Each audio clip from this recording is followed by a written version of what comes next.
안녕하십니까? 이번 강의에서는 대부분의 기독교인들이 잘 모르고 있는 매우 중요한 주제에 대하여 좀 상세한 설명을 해드리려고 합니다. 기독교 신앙에 있어서 하나님께 예배를 드리는 것은 가장 중요한 신앙의 표현입니다. 그리고 예배를 드리는 시간도 매우 중요합니다. 그런데 같은 성경을 사용하는 기독교인들 가운데 그 예배를 드리는 시간이 두 가지로 나뉘어 있어서 혼란스러워하는 분들이 많이 있습니다. 일곱째 날 토요일을 안식일로 지키는 사람들도 있고 첫째 날 일요일을 주일로 지키는 사람들도 있습니다. 분명히 같은 성경을 기준으로 신앙생활을 하는데 예배일이 일곱째 날 안식일과 첫째 날 주일이 있다는 것은 둘 중에 하나는 성경에 맞지 않는 것입니다. 이 예배일의 문제가 왜 중요한가 하면 그 예배의 시간이 십계명에 명시되어 있기 때문입니다. 십계명에 기록된 대로 안식일을 지키는 것이 올바른 신앙인지, 아니면 예수님 십자가 이후에 그 십계명이 폐지되었기 때문에 예수님이 부활한 날 일요일을 주일로 지켜야 하는지 성경적으로 역사적으로 상세한 설명을 드리기 위해서 3회의 강의를 준비했습니다. 첫 번째 강의에서는 주일의 역사에 대하여 말씀을 드리겠습니다. 두 번째 강의에서는 안식일과 관련된 성경절들을 상세하게 설명해 드리겠습니다. 그리고 마지막 세 번째 강의에서는 안식일의 역사와 의미에 대하여 말씀을 드리겠습니다. 그러면 제1강 주일의 역사에 대하여 구체적인 설명을 드리기 전에 서론적인 말씀을 먼저 좀 드리겠습니다. 첫째, 무엇이 나의 신앙의 기준인지 생각해 봅시다. 한번 냉철하게 생각해 봅시다. 지금 내가 가지고 있는 믿음, 내가 따르고 있는 신앙은 어디에 근거를 두고 있는 것인가? 소위 정통교회라고 하는 그 유명하고 큰 교회에 대한 소속감이 나의 신앙을 붙들고 있는가? 아니면 내가 개인적으로 존경하는 목사의 설교와 가르침이 나의 신앙과 믿음을 지배하고 있는가? 아니면 차마 뗄 수 없는 친구와의 관계 때문에 교회를 다니고 있는가? 혹은 사업을 유지하기 위한 하나의 인위적인 방편으로 교회에 적을 두고 있는가? 아니면 성경 말씀이 나의 모든 신앙과 믿음을 지배하며 다스리고 있는가? 물론 성경이라고 말하는 것이 정상적인 답변입니다. 그러나 실상은 그렇지 않은 경우가 많습니다. 많은 기독교 신앙인들은 그 신앙의 근거를 성경에 두지 않고 교회나 사람과의 관계에 매여 있습니다. 본인의 현재의 신앙생활이 성경의 원리나 원칙과 다르다는 것이 밝혀져도 성경을 따르려고 하지 않고 현재의 상태를 계속 유지하려고 하는 대부분의 기독교인들의 모습이 그것을 증명하고 있습니다. 참으로 안타까운 일입니다. 두 번째, 기독교 신앙의 근본은 성경입니다. 기독교 신앙의 모든 원리와 방법은 오직 성경으로부터 나오는 것입니다. 물론 성경 전체의 흐름에 조화되는 올바른 해석을 전제로 할 때 그렇습니다. 그리고 성경은 예수 그리스도를 증거하는 책입니다. 요한복음 5장 39절에 보면 너희가 성경에서 영생을 얻는 줄 생각하고 성경을 상고하거니와 이 성경이 곧 내게 대하여 증거하는 것이로다 하는 말씀이 있습니다. 그러므로 기독교 신앙은 예수 그리스도의 존재와 그분의 삶과 가르침의 본질을 찾아서 그 길을 따라가는 것입니다. 그것을 우리는 진리라고 합니다. 예수께서는 스스로 내가 곧 길이요 진리요 생명이라고 말씀하셨습니다. 세 번째, 진리는 일단 지성으로 이해되어야 합니다. 진리라고 하는 것은 감성으로 느껴지는 것이 아니라 지성으로 이해되는 것입니다. 건전한 신앙에는 우선 지적인 동의가 있어야 합니다. 성경에는 지성적으로 이해될 수 있고 또 그렇게 되어야 할 부분이 얼마든지 많이 있습니다. 기독교 신앙은 그 자체가 인류의 역사와 함께 출발하였기 때문에 역사에 대한 이해와 지식이 필요합니다. 그리고 구원이라고 하는 것은 원리와 절차와 방법이 있는 것이기 때문에 무조건 믿음으로 구원받는다고 가르칠 것이 아니라 무엇을 믿음으로 구원이 어떻게 이루어지는지 그 원리를 이해하도록 해야 합니다.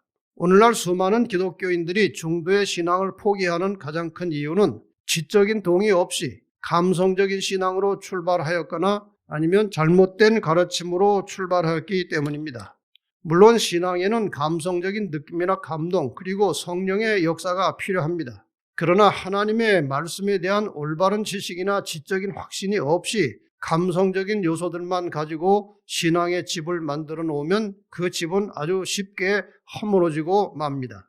네 번째, 엔트로피 법칙에 대하여 들어보셨습니까? 물리학의 법칙 중에 엔트로피 현상이라는 것이 있습니다. 단순하게 설명하자면 만물은 질서에서 무질서의 형태로 자연스럽게 옮겨간다는 것입니다.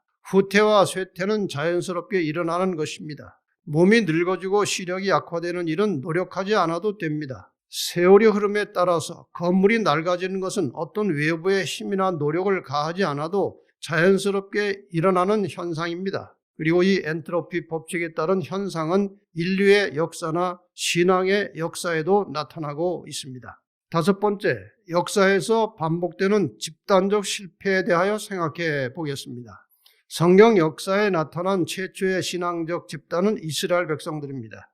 그들은 하나님의 직접적인 계시를 통해서 그분의 뜻을 전달받은 백성들이었지만 세월의 흐름에 따라서 그 신앙의 본질은 사라지고 형식만 남게 되므로 그들이 그처럼 추구하며 기다려오던 메시아를 분별하는 일에 실패하고 말았습니다.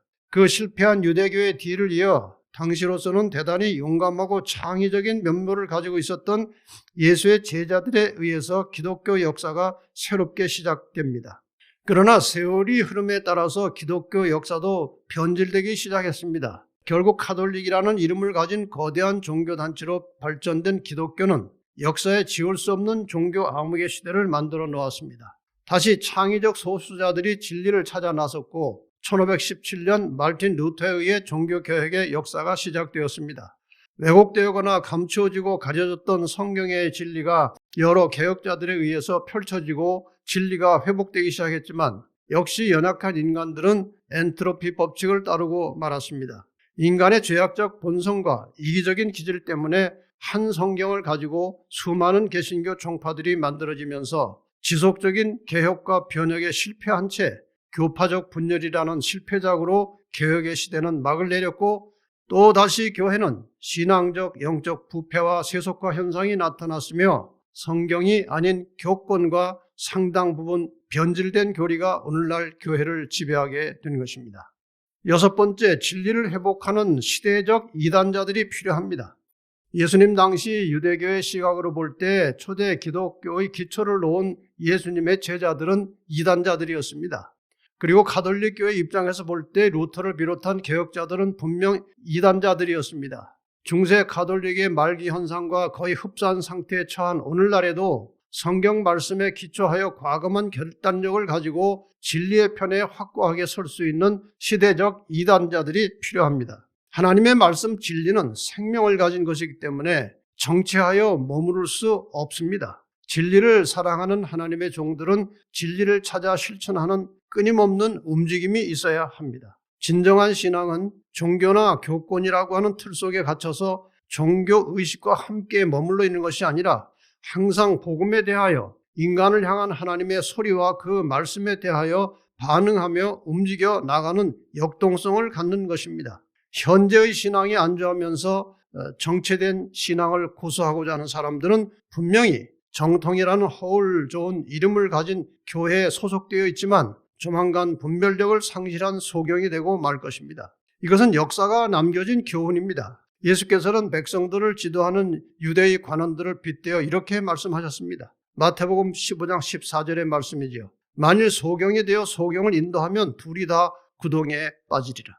일곱 번째, 선입견이나 편견 없이 강의를 들어주시면 감사하겠습니다. 참된 진리를 찾고자 하는 사람들은 일단 편견의 껍질을 벗어야 합니다. 스스로 진리를 찾고자 하는 진지한 열성과 노력이 필요합니다.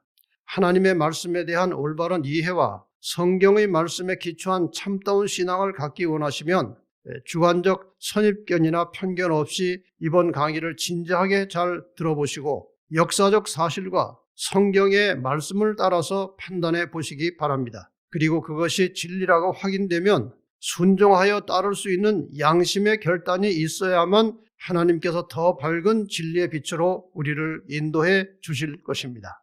이제 본 강의를 시작하면서 먼저 세 성경절을 살펴보겠습니다. 먼저 마태복음 15장 8절과 9절입니다. 이 백성이 입술로는 나를 존경하되 마음은 내게서 멀도다. 사람의 계명으로 교훈을 삼아 가르치니 나를 헛되이 경배하는도다. 하나님을 믿는다고 다 되는 것이 아닙니다. 내가 믿고 있는 진리가, 이 교리가 성경 말씀에서 나온 것인지 도중에 사람들이 변경해 놓은 것인지 그런 것들을 잘 살펴야지, 잘못하면 하나님을 믿어도 헛되이 믿게 될 것이라고 경고하십니다. 잘 아시는 말씀 마태복음 7장 21절에도 보면 나더러 주여 주여 하는 자마다 천국에 다 들어갈 것이 아니요 다만 하늘에 계신 내 아버지의 뜻대로 행하는 자라야 들어가리라고 말씀하셨습니다. 예수님만 찾고 주여 주여 한다고 되는 것이 아닙니다. 하나님께서 우리에게 말씀하신 신앙의 도리와 법도가 무엇인지를 살펴서 하나님이 요구하시는 방법과 길을 따라서 믿어야 우리의 신앙이 안전한 것입니다. 잠언 14장 12절에도 어떤 길은 사람의 보기에 바르나 필경은 사망의 길이라고 되어 있습니다. 여러분이 믿고 있는 것이 무조건 옳다고만 생각하지 마시고 잘 살펴서 그 믿음과 신앙이 성경에 근거한 것인지 하나님의 뜻대로 된 믿음인지를 다시 한번 잘 살펴보시기를 바랍니다. 그러면 이제 주일의 역사에 관해서 먼저 강의를 하겠습니다. 주일이라고 하는 것이 과연 무엇인가?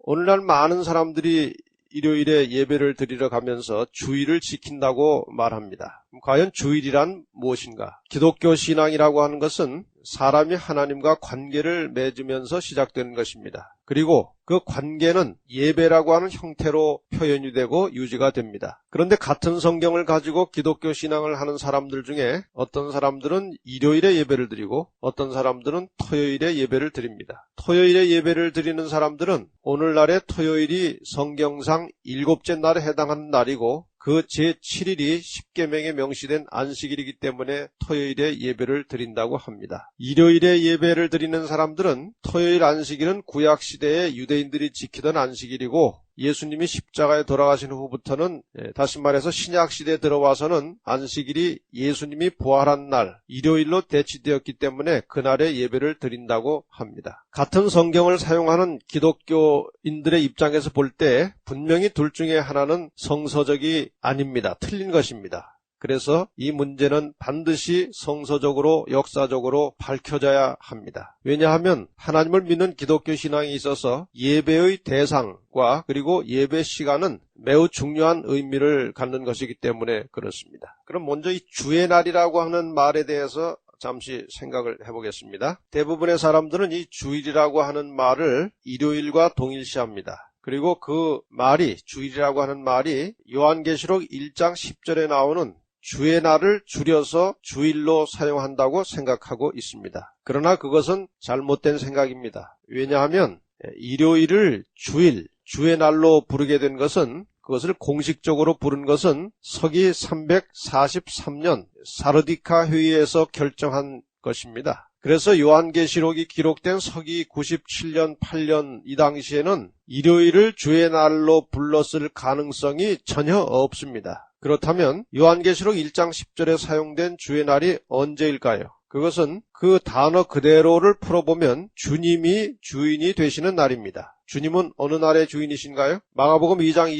28절에는 이러므로 인자는 안식일에도 주인이니라고 기록되어 있습니다. 요한계시록 1장 10절의 주의 날은 안식일을 말하는 것입니다. 신약 성경에서는 일요일을 언제나 안식 후 첫날로 부르고 있고 성경 어디에도 일요일을 주의 날로 부른 예가 없습니다. 그러면 왜 사도 요한은 안식일이라는 말을 쓰지 않고 주의 날이라고 하는 용어를 사용했을까요? 당시 로마의 황제는 도미시안이었습니다. 이 도미시안 황제는 자신을 신격화해서 황제 숭배를 강요했습니다. 그리고 그것을 거절하는 사람들은 죽임을 당했습니다. 이 도미시안 황제는 자기를 주와 하나님, 영어로 하자면 Lord and God, 그렇게 칭하도록 명령을 했고 또 요구를 했습니다. 그리고 황제가 어떤 도시를 방문하면 그날은 공휴일이 되었습니다. 동시에 황제 예배일로 또 불렀습니다. 그 황제 예배일을 가리켜서 황제의 날, 영어로 하면 Imperial Day 이렇게 불렀습니다. 요한은 이 황제의 날이라고 하는 용어에 대립되는 개념으로 창조주 하나님을 예배하는 날로서 주님이 주인이 되는 날, 주의 날, 안식일을 제시하고 있는 것입니다. 그러나 이번 과목을 공부하는 동안에는 이 강의 시간 중에는 편의상 일요일과 주일이라는 말을 일단 같은 개념으로 간주하고 그렇게 사용하겠습니다. 그런데 이 같은 일요일, 주일에 대해서 가톨릭 교회와 개신교 사이에 그 개념상의 차이가 있습니다. 개신교는 성경의 10계명을 그대로 사용하고 있습니다. 그리고 10계명에 명시된 제4계명 중에 안식일이 오늘날에는 일요일이라고 해서 그날을 주일로 지킵니다. 그러나 이 가톨릭 교회에서는 성경의 넷째 계명 안식일을 기억하여 거룩히 지키라는 내용을 주일을 거룩히 지키라고 고쳐서 명시해 놓고 주일을 지킵니다. 천주교 용어사전 410쪽에 분명히 천주교에서는 안식일 계명을 셋째 계명으로 끌어올려서 주일을 거룩히 지내라고 명시해 놓았습니다. 이 가톨릭의 10계명은 우리 성경의 10계명 중에서 두 번째 계명, 우상을 만들어 절하지 말라는 계명을 삭제했습니다. 그리고 하나가 모자라기 때문에 제일 마지막에 내 이웃의 재물과 아내를 탐내지 말라는 이 10번째 계명을 둘로 나누어 놓았습니다. 그래서 9제가 남의 아내를 탐하지 말라, 10제가 남의 재물을 탐하지 말라 이렇게 되어 있습니다. 그리고 가톨릭 교회에서는 성경 어디에도 일요일에 예배하라고 하는 근거는 없다고 아주 솔직하게 고백합니다. 다음의 내용을 좀 살펴보십시다. 교부들의 신앙이라고 하는 책, 기본스라는 추기경이 저술한 것입니다. 이 책 내용에 보면 주일을 거룩하게 지킬 의무의 예를 들어보자. 이는 물론 신자의 가장 중대한 의무의 하나이지만 성경에서는 그에 대한 명백한 구조를 하나도 찾아볼 수 없다. 성서의 안식일은 토요일이지 일요일은 아니다. 가톨릭 교회에서는 이렇게 성경상 안식일을 제7일 토요일로 인정을 하고 계명 자체를 변경해서 주일 예배를 정당화하고 있습니다. 반면에 모든 교리를 성경에 근거해야 한다고 주장하는 이 개신교는 그래서 10계명을 고칠 수 없습니다. 그래서 개신교에서는 성경의 몇 구절, 요한복음 20장 19절이나 사도행전 20장 7절, 그리고 고린도전서 16장 1절과 2절 이런 성경절들을 사용해서 교인들에게 주일 예배의 근거로 제시를 하고 있지만 나중에 내용을 분석하겠습니다만 살펴보면 전혀 그러한 의미가 아님을 깨닫게 될 것입니다. 어쨌든 동일한 주제, 이 주일이라고 하는 주제를 가지고 이것이 성경에 근거가 없다고 하는 가톨릭과 성경에서 근거를 제시하려고 하는 개신교, 이 둘 중에 하나는 모순에 빠져 있는 것입니다. 단순한 모순 정도가 아니라 그 가르침과 교리를 따르고 있는 무수한 교인들을 사실상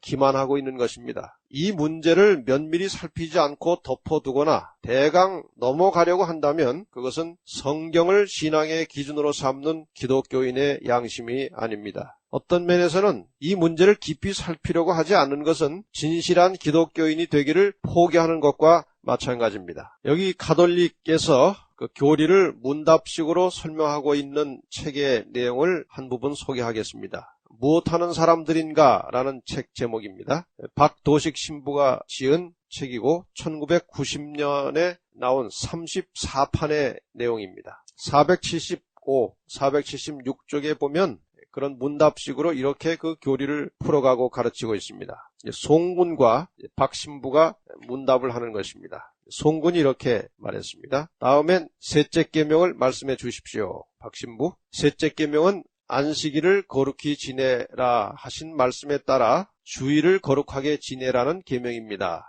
송군이 말합니다. 그래서 일요일엔 모두 교회를 가는군요. 박신부? 그렇습니다. 그런데 여기 한 가지 말씀드리고 싶은 것은 안식일은 쉬는 날이란 뜻인데 하나님께서 우주를 창조하시고 쉬었던 마지막 날, 즉 토요일입니다. 그래서 요즘도 인력표에 보면 토요일이 주말로 되어 있습니다.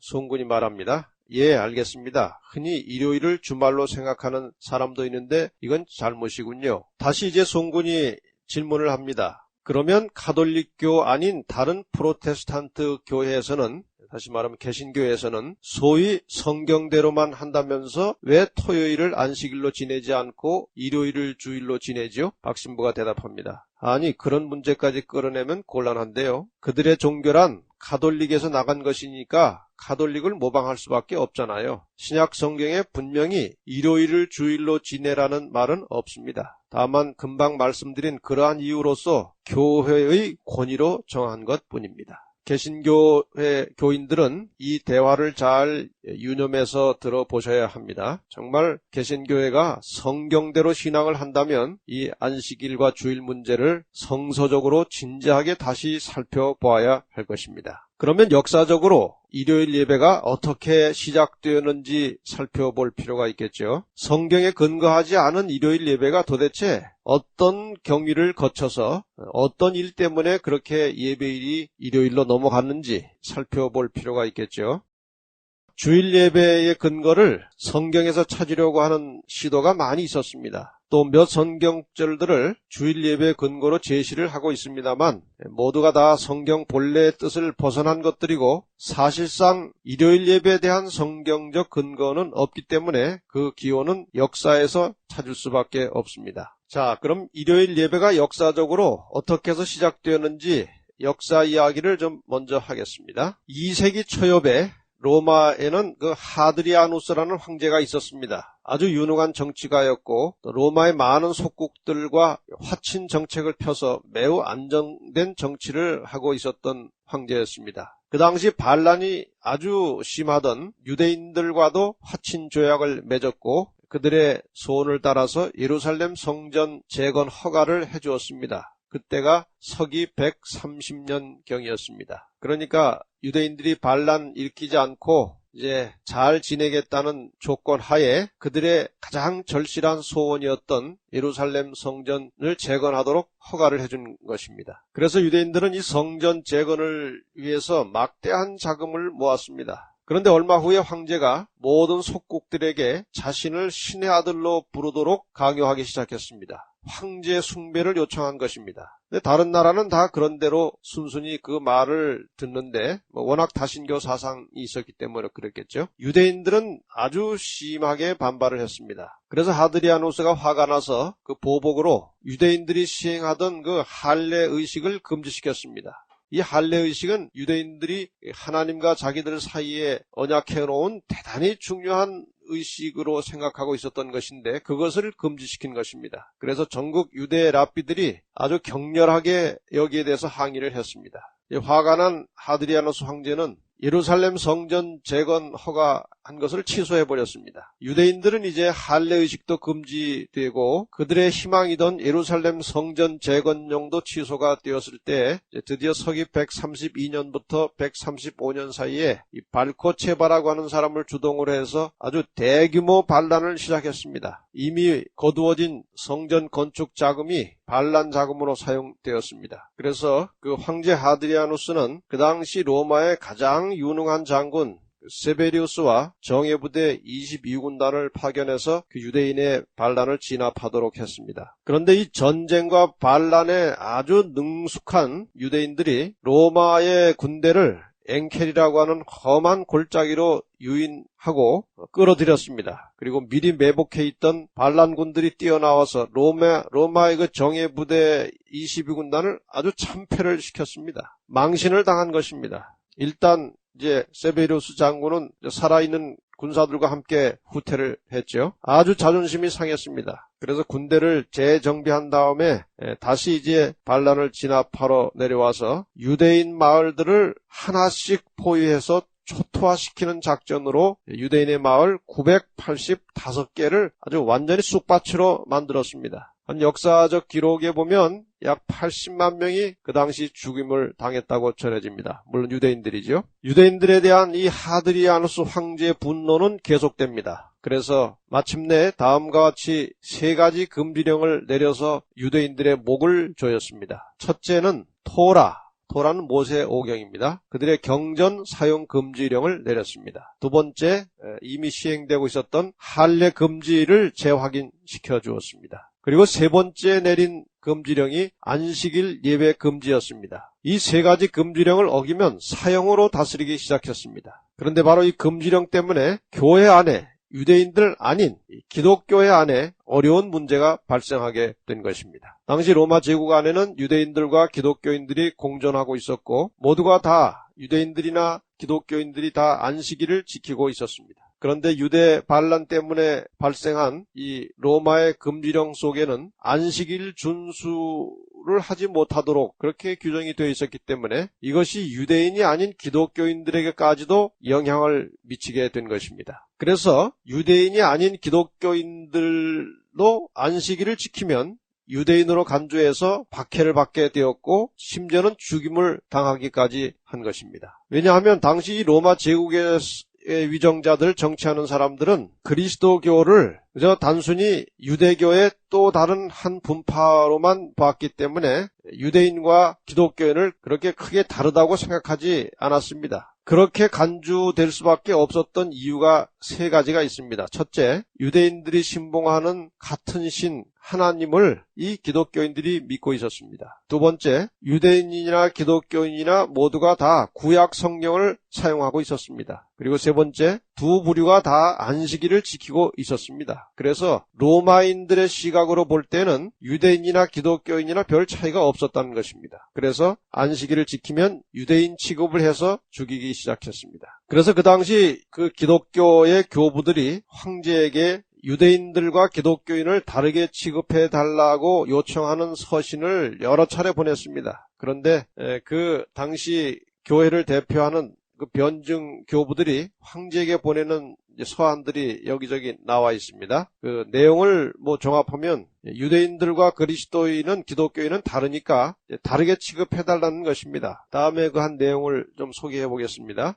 디오그네투스 폐하께서 그리스도인의 종교에 관하여 알아보시기를 원하시며 또 이 문제에 관하여 정확하고 주의 깊은 조사를 하여 보기를 원하시는 줄 아나이다. 예컨대 그리스도인들은 어찌하여 유대인들의 미신을 따르지 않는지에 대하여 말입니다. 그리스도인은 하나님을 유대인이 경배하는 듯한 그 같은 형식으로 섬기지를 않습니다. 이 내용을 보면 이 기독교의 이 변증 교부들이 유대인과 기독교인이 다르다는 것을 강조하기 위해서 대단히 열심히 설명하려고 노력하는 흔적이 역력히 보입니다. 그러나 황제는 그 서신을 제대로 받아들이지 않고 무시했습니다. 유대인과 그리스도인들 사이에 차별을 두지 않았습니다. 그래서 여전히 박해는 기독교인들에게까지 계속되었습니다. 그래서 결국 이 교부들은 유대인들과의 차별화 그리고 로마의 이교도들과의 어떤 그 동질화를 고려하지 않을 수 없게 되었습니다. 그래서 그 당시 기독교 사회에서는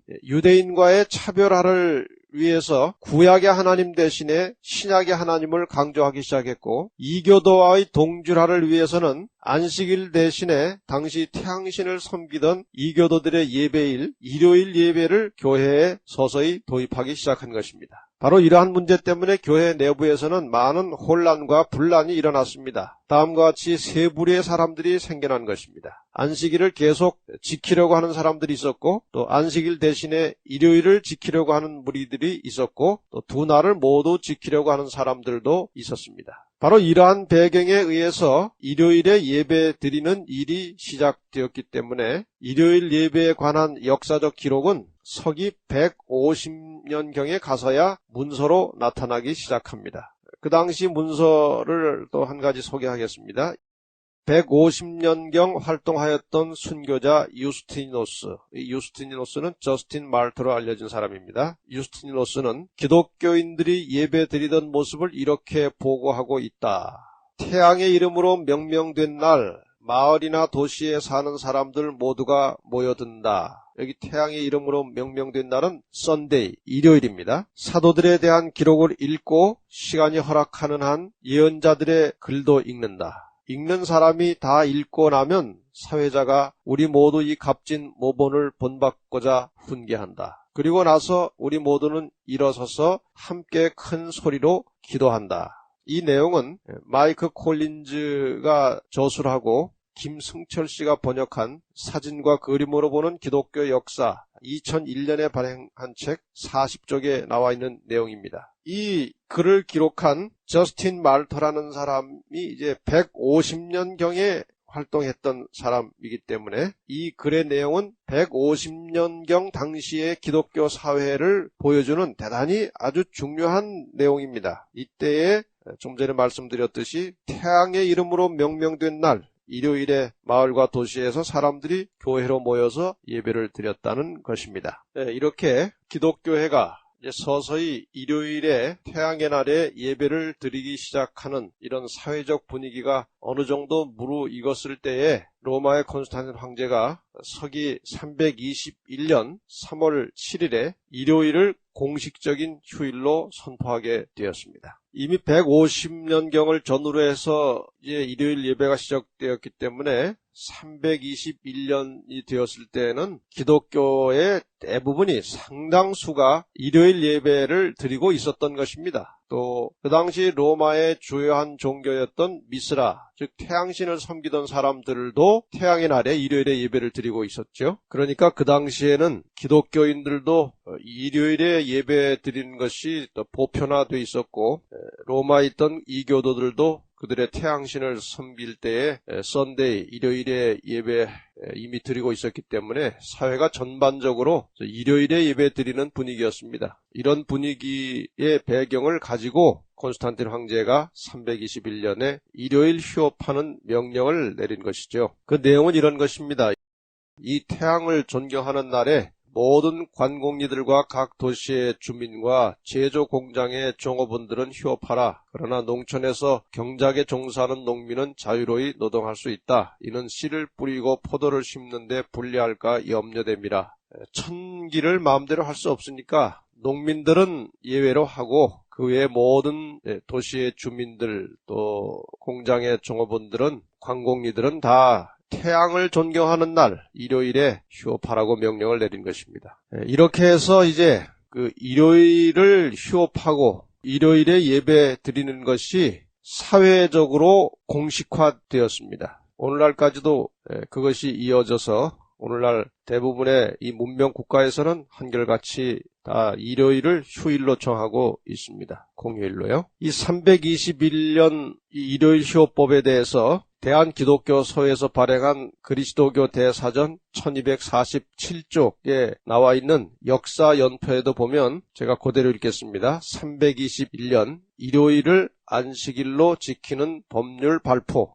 역사에 분명히 321년을 일요일을 안식일로 지키는 공식적인 선포를 한 것으로 나타납니다. 이 사건을 계기로 해서 일요일을 공식적인 휴일로 정하고 그날에 예배하도록 하는 이것을 계기로 해서 당시 기독교 사회에서는 정말 엄청난 변화가 일어나게 된 것이고, 제7일에 쉬라고 하는 하나님의 계명은 이제 아주 노골적으로 무시되고 또 정면으로 도전을 받게 된 것입니다. 이 법령은 우리 그리스도교 역사에 정말 새로운 기점이 되었던 것입니다. 바로 이 법령을 통해서 콘스탄틴 황제는 자기가 내심 생각하고 있던 소기의 목적을 달성시켰습니다. 제국 안에 두 개의 큰 종파가 있었죠. 하나는 태양신 아폴로를 숭배하는 이교도들이 있었고, 또 물론 상징적인 명칭입니다만 또 다른 태양이라고 불리우던 크리스토스, 다시 말하면 그리스도를 믿고 예배하는 기독교인들, 이 두 개의 큰 종파를 일요일로 묶은 것입니다. 그래서 이것을 하나의 단일 종교로 융합해 보고자 하는 그 마음속의 욕심을 우선 표면적으로라도 성취시켰던 것입니다. 콘스탄틴 황제가 이 정책을 성공시키기 위해서 자신이 기독교로 개종했다고 선포를 했지만 사실상 그것은 세상을 기만하는 전략상의 개종이었지 진심에서 나온 회심의 개종은 아니었습니다. 삼성 출판사에서 발행한 대세계 역사 3권 211쪽의 내용을 소개하고 있습니다. 이것은 이제까지의 신을 버리고 새로운 신에게 귀의했다는 뜻의 개종은 아니다. 콘스탄틴의 개종을 말하는 것이죠. 그의 신은 그 전과 동일한 신이었다. 다만 그 전과 동일한 그 신이 그리스도 교회의 교회에서 예배되고 있는 신이라고 교정된 점만이 옛날과 달랐다. 따라서 콘스탄티누스의 개종은 참다운 의미의 개종은 아니었던 것이다. 이 콘스탄틴이야말로 기독교 안에 이교도의 요소를 끌어들여서 혼합시켜 놓은 장본인입니다. 그는 어쨌든 이 부정적인 측면에서 이 교회에 지대한 영향을 미쳤던 사람이었습니다. 이런 방법으로 이런 역사적 과정을 거쳐서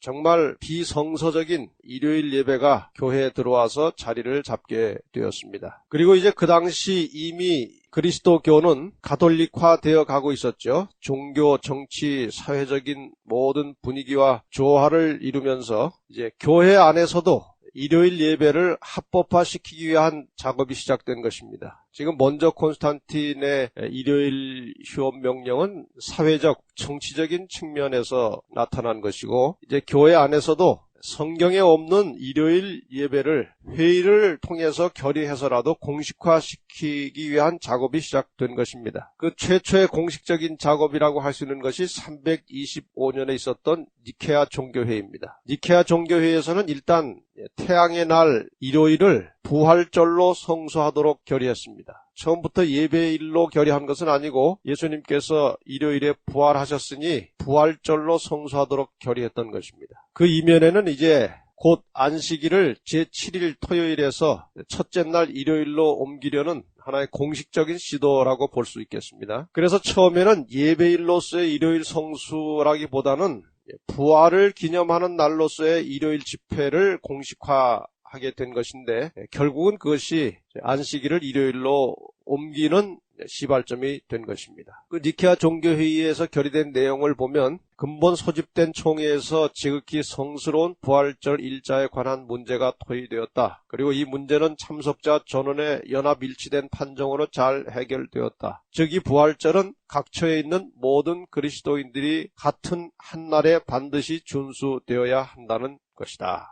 그런데 이 니케아 종교회의에 대해서 1994년 1월 1일자 중앙일보에서는 어떤 다른 사건과 연계시켜서 이렇게 설명하고 있습니다. 가톨릭교는 325년 니케아 공의회에서 유태교를 신의로부터 일탈로 규정하고 유태인을 이교도로 낙인 찍는 선언을 발표함으로써 반유태주의의 문을 열고 안식일도 토요일에서 일요일로 바꿨다. 이렇게 해석을 하고 있습니다. 어쨌든 이 니케아 종교회의의 내용을 보면 표면상으로는 부활을 기념하는 날로 일요일 예배를 시작했지만 그것은 이미 안식일을 일요일로 변경하려는 시도였습니다. 그 다음에 이제 343년 사르디카 회의를 들 수 있습니다. 이 사르디카 회의에 대해서는 일반적으로 잘 알려져 있지 않습니다만 여기에서는 일요일을 신성시하는 결의를 한 것입니다. 성경의 안식일이 거룩한 날이라고 되어 있는데 이 사르디카 회의에서는 일요일을 거룩하고 신성한 날로 이제 규정하는 성격의 회의였습니다. 태양의 날 일요일을 부활의 날이라고 이제 이름을 붙여서 그 날을 아주 신성한 날로 부각을 시키기 시작했습니다. 또 그 날을 부활의 날을 주의 날로 개칭을 했습니다. 영어로 하면 로드스 데이 그렇게 한 것이죠. 주님이 부활하셨기 때문에 주의 날로 그렇게 개칭을 한 것입니다. 그래서 교역자들이 어떤 여행 같은 것을 사유로 해서 주의 날을 3번 범하면 제명시킬 것을 그 종교 제11조에 명시해서 결의를 했습니다. 이제 점점 더 일요일 예배가 교회에 자리를 잡고 뿌리를 내려가고 있는 것입니다. 그래서 325년 니케아 회의에서는 그저 부활한 날 일요일을 좀 예배일로 해보자는 정도였고 343년에서는 그 일요일을 신성하고 거룩하게 그 성격을 규정하자는 회의였고 이제 결정적으로 그 두 가지를 합쳐서 일요일을 신성한 예배일로 정한 것은 364년 라오디게아 총회에서 한 것입니다. 내용은 이런 것입니다. 그리스도인들은 유대화하거나 토요일 안식일에 게을러서는 안 되고 이날에 일을 하여야 한다. 그러나 그들은 주의 날 일요일을 특별히 존중히 여기고 그리스도인이 되었으니 이날에 일하지 말 것이다. 만일 그들이 유대인화한 사실이 판명되면 안식일 지킨 것이 발각되면 그 말이죠. 그리스도로부터 끊어질 것이다. 이렇게 결의함으로써 이제 완전히 안식일을 버리고 일요일을 채택하는 아주 결정적인 의결을 한 것입니다. 이런 사실은 가톨릭 교리문답서에도 곳곳에 나와 있습니다. 회심자를 위한 가톨릭 교리문답서 50쪽에 보면 그 내용의 일부를 좀 소개합니다. 문, 어느 날이 안식일인가? 답, 토요일이 안식일이다. 문, 우리는 왜 토요일 대신 일요일을 지키는가? 답, 가톨릭 교회가 그 존엄성을 토요일에서 일요일로 옮겼기 때문에 우리는 토요일 대신 일요일을 준수한다. 엄격히 말하면 사실 일요일에 예배 드리는 것은 가톨릭 교회 결의를 따라가는 것입니다. 많은 개신교도들이 성경에서 자꾸 근거를 찾으려고 무리한 시도를 하고 있지만 정직하게 역사를 거슬러 더듬어 보면 가톨릭 교회 결정이었고 결국 일요일 예배는 가톨릭의 결의를 따르는 것 외에는 아무런 의미가 없습니다. 주일 예배가 이 교회 안으로 유입된 역사와 또 태양신과의 관계에 대하여 잠깐 참고적으로 말씀을 더 드리겠습니다. 일요일 예배가 교회 안으로 이렇게 흘러들어온 역사를 보면 영지주의 신학자들의 영향이 작용했다는 사실을 발견할 수 있습니다. 영지주의는 이 교회 역사를 통해서 보면 상당히 발달된 기독교의 이단이었습니다. 당시에 그들은 그리스도교, 기독교에서 신봉하는 예수는 의의 태양이시라고 했고 로마인들이 섬기는 그 태양에 대해서는 불패의 태양, 미스라 신이죠. 불패의 태양이라고 하면서 동신이명이라고 주장했습니다. 같은 신인데 이름만 다를 뿐이라고 해서 그 이교도들이 드리는 태양신과 예수를 일치시켜서 생각했던 것입니다. 바로 이러한 논리가 교회 일요일 예배를 합리화시켰던 것입니다. 이 사람들의 사상에 의해서 일요일을 신성시하고 또 영혼 불멸설이 이제 교회로 유입돼 들어오고 이런 여러 가지 이단적인 요소들이 교회 안으로 들어오는데 아주 결정적인 역할을 했습니다. 이 사람들이. 나중에는 크리스마스 경축제 또 마리아 숭배 이런 것들마저 이제 교회로 도입이 되죠. 다시 말하면 이 영지주의 신학자들은 기독교를 카톨릭화시키는 일에 아주 결정적인 공헌을 했던 사람들입니다. 교회 역사가 중에서 아주 유명한 사람 중에 하나가 유세비우스라고 하는 역사학자가 있습니다. 이 사람이 주장한 내용 중에 하나가 이것입니다. 예수 그리스도를 참빛 혹은 의의 태양과 관련시켜서 자주 언급을 했습니다. 그래서 이 태양의 날을 어떤 상징적인 의미로 해석을 해가지고 일요일 준수를 정당화했던 사람 중에 하나입니다. 그래서 그가 저술한 시편에 관한 주석 제92장에 보면 이렇게 이제 그 논리를 전개하고 있습니다. 이 빛의 날, 곧 첫째 날이요 참 태양의 날에 우리가 6일을 지난 후 모두 모이는데 이 날을 우리가 성스럽고 영적인 안식일로 축제한다. 그렇게 이제 그 시편 주석에 기록을 하고 있습니다.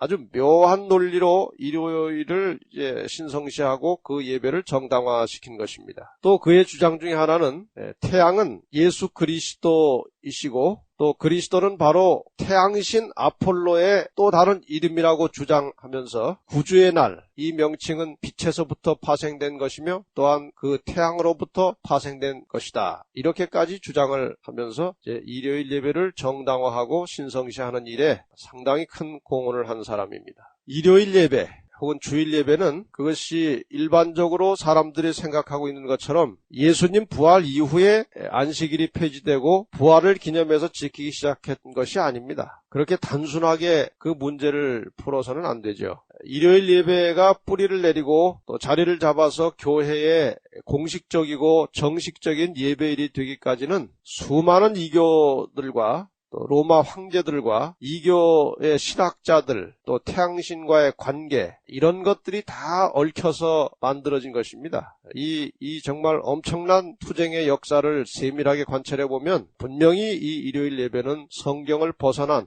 이교도들의 역할에 의해서 만들어진 제도임을 확인할 수가 있습니다. 옥스퍼드 대학교의 교회사 교수였던 스탠리 박사가 그의 저서에서 다음과 같이 논증을 하고 있습니다. 고대 태양신에게 부단한 충성심을 바친 자들이 그들의 종교의식 자취를 남겨놓았다. 지극히 거룩하며 우주적인 이 그리스도 교단에까지 그 흔적을 남겼다. 고대 우상 숭배자들이 명명한 태양의 날이라는 칭호의 존속은 대개 우상 숭배교와 그리스도교의 절개가 서로 연합함으로 말미암은 것이다. 이러한 여러 가지 역사적 배경과 또 역사적 기록들을 종합해보면 일요일 예배는 이방 종교, 특별히 이 태양신을 섬기는 이방 종교와 기독교가 하나로 연결되고 또 이렇게 서로 교류하게 되는 상당히 중요한 그 매개체 역할을 했던 것으로 분명하게 나타나 있습니다. 그래서 가톨릭 교회에서는 개신교, 일요일 예배를 드리고 있는 개신교를 향해서 상당히 직설적으로 증언을 하고 있습니다. 만약 당신이 성경만을 따른다면 당신은 토요일 안식일을 지켜야 할 책임이 있다. 왜냐하면 그날이야말로 하나님께 거룩히 지켜지도록 전능하신 하나님께서 특별히 지시하셨기 때문이다. 비가톨릭 신자들은 1800년간 일요일을 지킴으로써 성경의 제도가 아닌 가톨릭 교회의 전통을 실천하고 있는 것이다. 제7일 안식일 예수 재림교회 신자들처럼 토요일 안식일을 지키는 사람들은 이 점에서 그들의 덜미를 잡고 있는 것이다. 성경만을 신앙의 유일한 지침으로 주장하고 있는 개신교회는 일요일 준수에 대한 아무 보증이 없다. 사실 교회 역사를 통해서 일요일 예배가 어떻게 시작되었고 또 어떤 과정을 통해서 오늘날과 같이 보편화되었는지에 대해서는 그 정확한 배경을 알고 있는 교회는 개신교가 아니라 가톨릭교입니다. 개신교회는 오직 성경으로라는 정신을 가지고 출발했기 때문에 일요일 예배에 대한 근거를 성경에서 찾으려고 상당히 무리한 시도를 하고 있지만 전혀 성경에 근거가 없습니다. 그러나 가톨릭교회는 성경보다 교회 전통을 더 중요시하기 때문에 성경에 근거가 없는 일요일 예배에 대해서 교회 전통을 근거로 해서 아주 떳떳한 입장을 내세우고 있습니다. 일요일 예배는 분명히 국가의 명령과 교회의 권위로 변경된 것이지 성서적인 것이 아닙니다. 이것은 아주 분명한, 아주 명백한 사실입니다. 자, 그러면 이제 일요일 예배에 대한 성경의 근거가 정말 있는가? 물론 없습니다. 그러나 무리한 시도들을 하고 있는데 그러한 내용과 관련돼서 또 잠깐 말씀을 드리겠습니다. 성경에는 이 부활절 예배에 대하여 구체적인 제한이 없습니다. 부활절 예배 역시 성경에서 나온 예배는 아니고 전통에 의해서 지켜주기는 것입니다. 또 역시 마찬가지로 성경에 명시되지 않은 일요일 예배가 보편화되어 있죠. 이러한 부활절 예배와 일요일 예배를 안식 후 첫날에 있었던 예수님의 부활과 연관 지으려고 하는 시도가 계속되어 온 것입니다. 예수님께서 부활한 사실, 그것은 아주 귀중한 진리고 우리의 소망의 근거가 되는 것이기 때문에 모든 그리스도인들은 날마다 가슴속에 이 부활의 소망을 깊이 새기고 간직하고 살아야 합니다. 그것은 어쩌면 신앙의 초석과도 같은 것이죠. 그러나 부활한 날을 기념하거나 그 날에 예배 드리는 것은 그것은 인간적 발상일 뿐이지 성경에 근거한 것이 아닙니다. 사실 역사를 찾아보면 지금 여기 시간 관계상 일일이 다 세부적으로 설명을 드릴 수는 없겠지만 부활절 자체도 태양신의 부활절로부터 유래돼서 교회로 유입된 것입니다. 그러니까 이 부활절이나 크리스마스나 일요일 예배 드리는 이러한 모든 성경에 명시되지 않은 제도들은 한결같이 태양신의 습관으로부터 온 것입니다. 태양신을 섬기는 사람들로부터 배워온 것들입니다. 제7일 안식일을 거룩히 지키라는 하나님의 계명을 무시하면서까지 일요일을 예배일로 도입한 것은 인간의 의지와 관습으로 하나님의 계명을 변경해 보고자 하는 정말 너무나 위험하고 무모한 시도였습니다. 부활은 사건 자체로서 의미를 갖는 것입니다. 예수님의 죽음은 고린도전서 11장 26절에 보면 성만찬 예식을 통해서 기념하도록 되어 있습니다. 그리고 예수님의 부활은 베드로전서 3장 21절과 로마서 6장 5절 이하에 보면 침례 예식으로 부활의 의미를 살리게 되어 있습니다. 침례를 받은 후에는 요한복음 13장 10절에 보면 세종 예식을 통해서 또 계속 기념할 수 있도록 그렇게 되어 있습니다. 그러나 어차피 개신교는 그 신앙의 기준을 성경에서 찾아야 되기 때문에 일요일 예배에 대한 근거로 사용하고 또 제시하는 몇 개의 성경절이 있습니다. 그러나 그런 성경절들은 조금만 깊이 생각하면 전혀 일요일 예배의 근거로 제시할 수 있는 내용이 아닙니다. 양심적인 그리스도인이라면 정말 끝까지 고집할 수 없는 그러한 성경절들입니다. 세 가지만 살펴보겠습니다. 어떤 성경절을 근거로 일요일 예배를 정당화하고 있는지. 첫 번째는 요한복음 20장 19절입니다. 이날 곧 안식 후 첫날 저녁 때에 제자들이 유대인들을 두려워하여 모인 곳에 문들을 닫았더니 예수께서 오사 가운데 서서 가라사대 너희에게 평강이 있을지어다. 여기 안식 후 첫날이라고 하는 말, 곧 일요일에 대한 언급이 나옵니다. 그리고 제자들이 모였다는 말이 나옵니다. 이 성경절의 배경을 보면 그 모임의 목적이 예배를 위한 것이 아님을 금방 알 수 있습니다. 예수께서 십자가에 돌아가신 후에 제자들은 어쩌면 자신들에게도 닥쳐올지 모르는 박해에 대해서 상당히 두려워하고 염려하고 있었습니다. 그 두려운 마음과 염려하는 마음은 예수님이 부활하신 직후에도 계속됐습니다. 분명히 예수님의 부활을 확인한 여인들이 예수님의 부활의 소식을 제자들에게 전해 주었습니다. 그러나 그들은 그 정말 놀랍고도 기쁜 소식을 제대로 믿지 않고 유대인들을 두려워해서 한 곳에 모여서 문을 닫고 숨어 있었습니다. 이것을 가지고 예수님께서 부활한 날 예배드리기 시작했다고 하는 것은 전혀 성경과 맞지 않는 해석입니다. 바로 그렇게 유대인들이 두려워서 모여있던 제자들, 그런 분위기 가운데 부활하신 예수님이 나타나신 것입니다.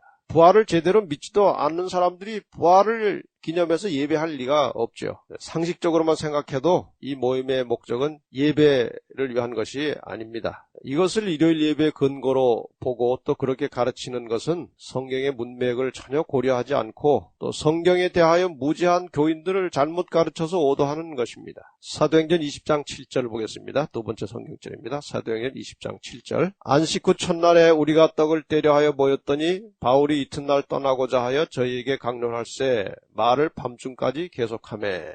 여기에도 역시 안식 후 첫날이라고 하는 일요일이 나오고 떡을 떼기 위해서 모였다는 말도 나오고 바울이 강론했다. 이런 몇 가지 단어들을 연결하면 안식 후 첫날 일요일에 마치 예배 드린 것처럼 생각할 수도 있습니다. 그런데 여기에 나오는 이 안식 후 첫날이라고 하는 이 시점은 요한복음에 나오는 그 안식 후 첫날하고는 또 다릅니다. 이건 상당히 전문적인 분야이긴 합니다만 요한복음에서는 로마식 계산법이 사용되었습니다. 로마식 계산법의 시간 계산법에 의하면 밤 12시에 하루가 시작됩니다. 사도행전을 기록한 이 누가는 해가 넘어간 후에 하루가 시작되는 유대인 계산법을 사용했습니다. 유대인 계산법에 의하면 저녁부터 그 다음날 저녁까지가 하루입니다. 지금 이 사도행전은 그 시간 계산법을 사용하는 것입니다. 그래서 안식 후 첫날 일요일은 토요일 해가 넘어가면서 시작됩니다. 지금 여기 사도 바울 일행이 그 소아시아에 있는 드로아라고 하는 도시에서 한 주일을 머물렀고 이제 다음날 떠날 예정이었습니다. 이때는 토요일 저녁 시간이었습니다. 한 주고 다 지나고 토요일 안식일 예배도 드렸고 이제 저녁 시간이었고 그 다음날 이제 떠날 예정이기 때문에 그 날 저녁에 송별의 모임으로 보였던 것입니다. 영어 성경 가운데 Today's English Version이라고 하는 아주 쉽게 쓰여진 영어 성경에 보면 여기에 나오는 안식 후 첫날에 대해서 아주 명백하게 토요일 저녁이라고 기록되어 있습니다. 안식 후 첫날에 이것을 on Saturday evening, 토요일 저녁에 이렇게 구체적으로 밝혀놓고 있습니다. 말씀드렸던 대로 그날 저녁은 송별의 시간이었고 밤중 집회가 이제 떠나기 전까지 좀 말씀을 더 듣고 싶어서 이제 거기 모였던 사람들이 사도 바울에게 요청해서 밤중까지 집회가 계속되었고 유두고라고 하는 청년이 그 늦은 시간까지 말씀 듣고 있다가 죽을다가 창에서 떨어져 죽은 사건도 있지 않았습니까? 사도 바울이 다시 살려내는 기적도 일어났고요. 그리고 또 한 가지는 이 초기교회 성도들이 같이 모여서 떡을 떼는 일은 공식적인 예배와 상관없이도 자주 했던 일입니다. 사도행전 2장 46절에 보면 시시로 모여서 떡을 떼고 하나님을 찬미하고 예배하고 하는 일을 했습니다. 그래서 우선 안식 후 첫날이라고 하는 말 자체도 시간적으로는 토요일 저녁이고 또 모여서 떡을 뗀 사실도 꼭 예배 시간이 아니라도 얼마든지 그 당시에 이 교인들 간에 있었던 관습으로 습관으로 떡을 떼고 함께 교제를 나누는 일이 있었기 때문에 이것을 가지고 일요일 예배의 근거로 성경절을 사용하는 것은 모순입니다. 세 번째 성경절 하나 더 살펴보겠습니다. 고린도전서 16장 1절과 2절입니다. 성도를 위하는 연보에 대하여는 내가 갈라디아 교회들에게 명한 것 같이 너희도 그렇게 하라. 매 주일 첫날에 너희 각 사람이 일을 얻은 대로 저축하여 두어서 내가 갈 때에 연보를 하지 않게 하라. 이것도 성경을 유심히 보지 않으면 연보라는 말이 나오고 매주일 첫날이라고 하는 말이 나오니까 아마 매주일 첫날 예배드리면서 연보한 모양이다. 그렇게 생각할 수도 있습니다. 그런데 이 내용을 가만히 분석해 보면 전혀 다른 의미가 나옵니다. 우선 연보라고 하는 말은 하나님께 드리는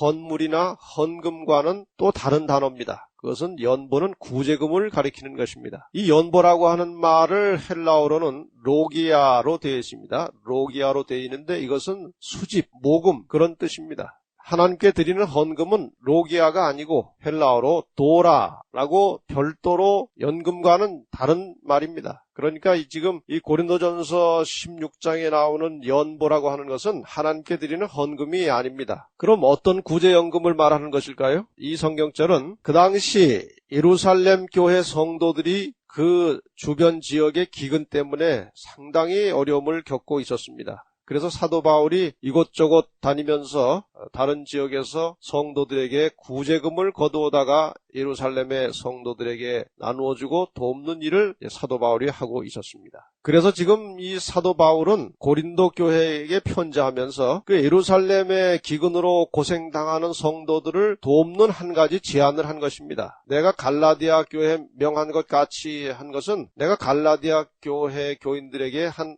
아이디어를 주었는데 이 구제금을 위해서 너희도 한번 그렇게 해봐라 그런 뜻입니다. 어떻게 하라는 것인가? 매주일 첫날에 이를 얻은 대로 매주일 첫날에 너희 각 사람이 이 소득을 얻은 대로 저축해 두라는 것입니다. 그래서 차곡차곡 모아놨다가 내가 갈 때 연보를 하지 않게 하라. 내가 이제 고린도 교회 너희를 방문하러 갈 텐데 내가 도착해서 갑자기 걷지 말고 매주일 첫날 일해서 번 돈을 따로 떼어서 구제금으로 모아두었다가 이제 내가 가면 그것을 나에게 주어서 내가 그것을 예루살렘 성도들에게 전해주겠다. 그런 뜻으로 사도 바울이 지금 제안하고 있는 것입니다. 여기 저축하여 두어서라고 했죠. 전혀 헌금하라고 하는 말이 아닙니다. 저축하여 두어서라고 하는 말은 스스로 친히 그런 뜻이고 조금 더 이 말씀을 의역하자면 집에서와 같은 뜻입니다. 집에서라는 뜻입니다. 그래서 사도 바울은 그 매주일 첫날에 일해서 얻은 소득을 집에다가 모아두라고 한 것이지 그것을 교회에 어떤 헌금으로 사용하라는 것 전혀 그런 말씀이 아닙니다. 오히려 이 성경절의 배경은 그 당시에 사회적으로 일요일에 사람들은 일을 했고 노동을 했고 안식일을 지키고 있었다는 것을 더 분명하게 밝혀주고 있습니다. 매주일 첫날에 너희 각 사람이 일을 얻은 대로 일이라고 하는 것은 소득이죠. 소득을 얻으려면 노동을 해야 합니다. 그래서 이것은 오히려 매주일 첫날 예배드렸다는 기록이 아니고 그 당시 사회 배경에 보면 매주일 첫날 일요일에는 노동을 했다는 것을 우리에게 가르쳐주고 있는 성경절입니다.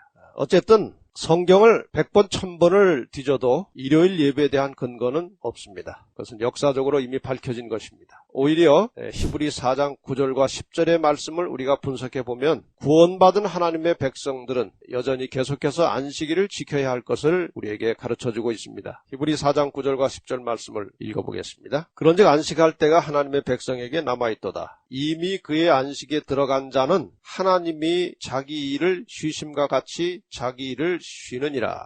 우선 9절에 나오는 말씀부터 생각합니다. 여기 하나님 백성에게 안식할 때가 남아있다고 했는데 여기 안식할 때라고 하는 말은 헬라어로 사바티스모스라고 합니다. 사바티스모스, 안식일을 지키는 일, 안식일을 지키는 것이라는 뜻입니다. 이 단어는 합성어인데 신약에 딱 한 번 나오는 단어입니다. 하나님의 백성들에게 안식일을 지키는 일이 남아있다. 이 말은 하나님의 백성들은 계속해서 안식일을 지켜야 한다는 뜻입니다. 10절에 보면 이미 그의 안식에 들어간 자라고 되어 있습니다. 여기에 나오는 안식은 또 의미가 다릅니다. 여기에 나오는 안식은 헬라어로 카타파우시스라고 되어 있습니다. 이 카타파우시스라고 하는 것은 쉼을 말합니다. 구원을 말하는 것입니다. 그래서 이미 그의 안식에 들어간 자는 이라고 했을 때 그것은 구원받은 자는 그 말입니다. 구원받은 자는 어떻게 한다고 했습니까? 하나님이 자기 일을 쉬심과 같이 자기 일을 쉬느니라. 안식에 들어간 자는, 구원받은 자는 하나님이 쉬시는 것처럼 쉰다. 하나님이 어떻게 쉬셨습니까? 히브리 4장 4절에 보면 아주 대답이 명백하게 나와 있습니다. 제7일에 관하여는 어디 이렇게 일렀으되 하나님은 제7일에 그의 모든 일을 쉬셨다 하였으며. 얼마나 명백합니까?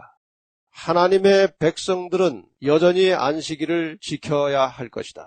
이미 그의 안식에 들어간 자, 다시 말하면 구원받은 자들은 하나님이 자기 일을 제7일에 쉬신 것처럼 구원받은 자들은 제7일 안식일에 쉬면서 하나님을 예배한다. 그 뜻입니다. 구원받은 하나님의 참 백성들은 여전히 안식일을 준수할 것입니다. 하나님의 은혜로 구원을 얻은 사람들이 하나님께서 제7일 안식일에 자기 일을 쉬신 것처럼 주일 중 7째 날 토요일에 쉬면서 그분께 경배와 찬양을 돌리는 것은 매우 자연스럽고 당연한 일이고 그것은 성경이 그것을 증거하고 있습니다.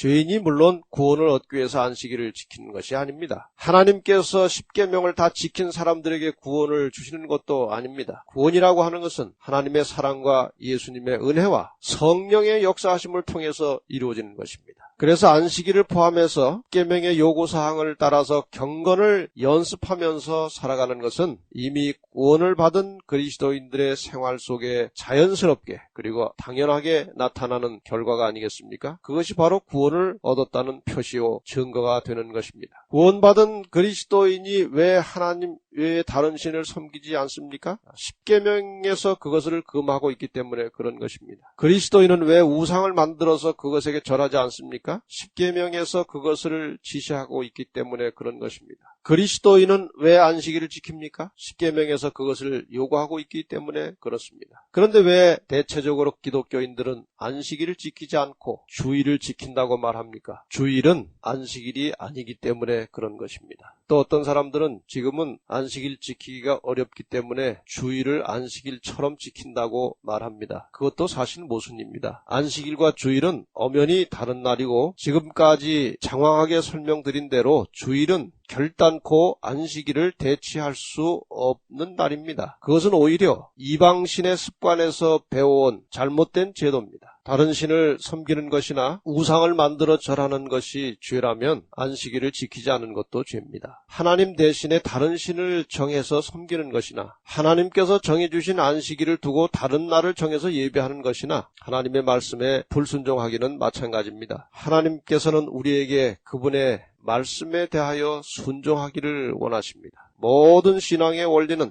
반드시 성경에서 나와야 하는 것이 아니겠습니까?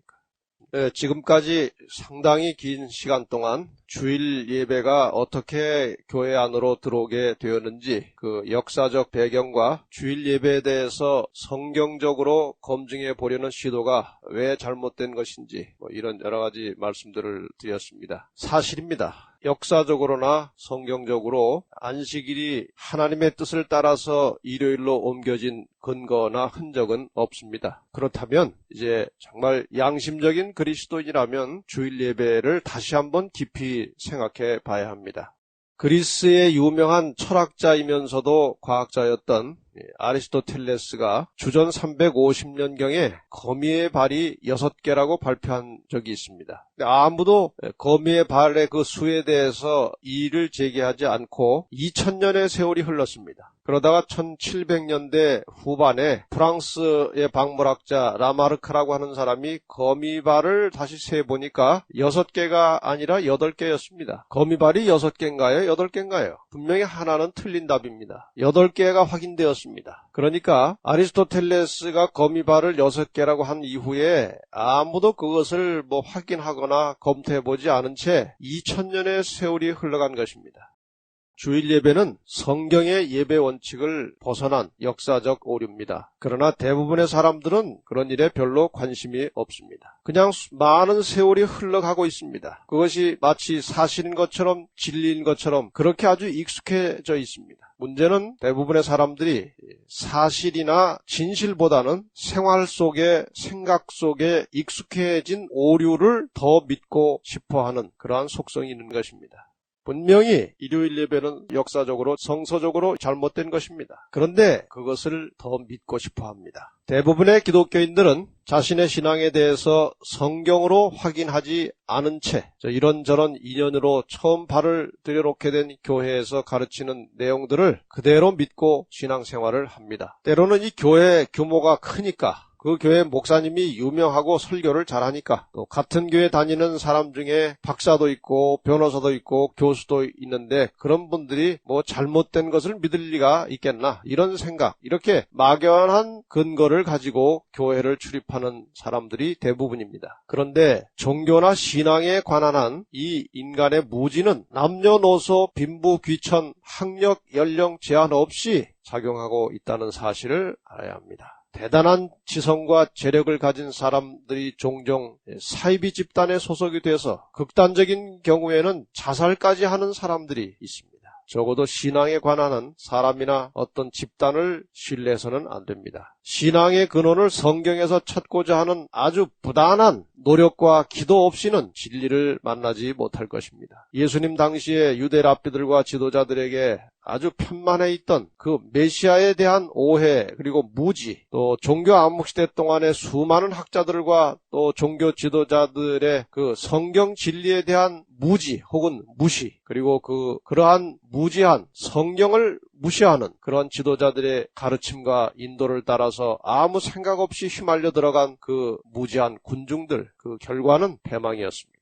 유대도 패망했고 종교 암묵시대 동안에 수많은 하나님의 백성들이 무고하게 죽었습니다. 성경의 무지한 지도자들 때문에 언제나 역사적으로 보면 생각이 깊은 양심적인 소수만이 영적으로 살아남을 수가 있었습니다. 그것은 역사가 증거하고 있는 것입니다. 개신교인들이 그렇게 소중하게 생각하는 10계명에 명시된 안식일을 무시하고 주일 예배를 드리고 있는 사람들은 왜 안식일이라는 말을 사용하지 않고 주일이라는 말을 사용하는지 생각해 보아야 할 것입니다. 언제부터 일요일 예배가 시작되었는지, 주일 예배를 드리는 것이 과연 하나님의 뜻인지 역사적으로 성서적으로 다시 검토할 필요가 있습니다. 이미 공부한 대로 일요일 예배는 인위적으로 만들어진 것입니다. 하나님의 계명이 아니라 사람의 습관이고 전통입니다. 여러분, 아무리 진실한 마음으로 하나님을 섬기고 신앙을 한다고 해도 얼마든지 빗나갈 수 있다는 사실을 잊지 마시기를 바랍니다. 이미 읽었던 성경절을 다시 한번 깊이 생각하면서 읽겠습니다. 마태복음 15장 8절 9절. 이 백성이 입술로는 나를 존경하되 마음은 내게서 멀도다. 사람의 계명으로 교훈을 삼아 가르치니 나를 헛되이 경배하는도다. 하나님을 믿고 하나님을 찾아도 사람의 계명을 가지고 하나님을 가르치면 그것은 하나님을 헛되이 경배하는 것입니다. 호세아 4장 6절에 보면 내 백성이 지식이 없으므로 망하는도다고 말씀하셨습니다. 여러분, 하나님의 말씀에 대한 진리에 대한 지식을 찾고 또 찾으시기를 바랍니다. 잘못 알면 망하는 것입니다. 예수님께서 재림하실 때에 그분의 오심을 기다리던 사람들 중에 잘 알지 못하여 무지 때문에 버림받을 사람이 있게 될 것입니다.